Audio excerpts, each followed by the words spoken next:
Welcome back, everyone. Today we are very obviously talking about what class Link is from The Legend of Zelda. And with that being said, I really have to preface this video, guys, because this one was a doozy.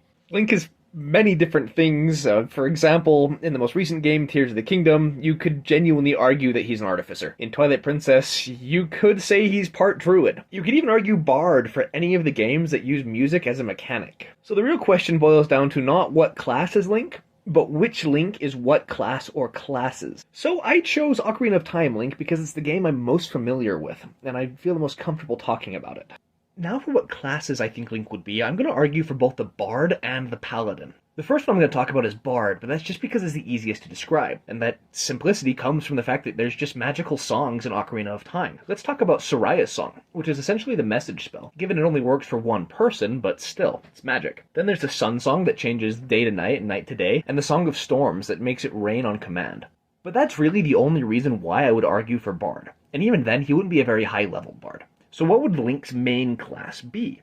I'd argue he'd be an Oath of the Watcher Paladin. Link is forever being reincarnated to fight off whatever evil comes to the land of Hyrule, forever battling darkness and protecting innocence from creatures such as Ganon, who try to destroy the world.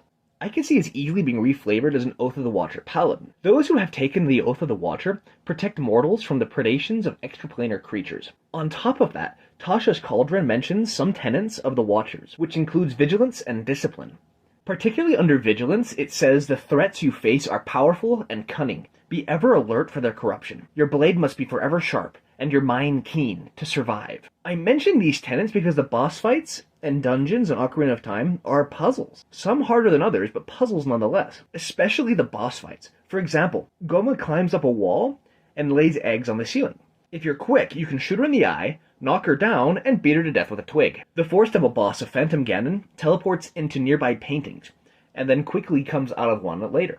You have to react fast and shoot him with a bow before he comes out, to deal damage and to keep him from attacking you. And a Dragon Volvagia requires being hit in the face with a hammer first, before you can do any significant damage with any other weapon. Link is able to figure these things out quickly, showing that his mind is keen, and that his blade is sharp. This, as well as the cycle of reincarnation, is why I think he'd be an Oath of the Watcher Paladin, with a Bard multi-class. But what do you guys think? Which Link do you think is which class? Do you think I'm wrong with this one?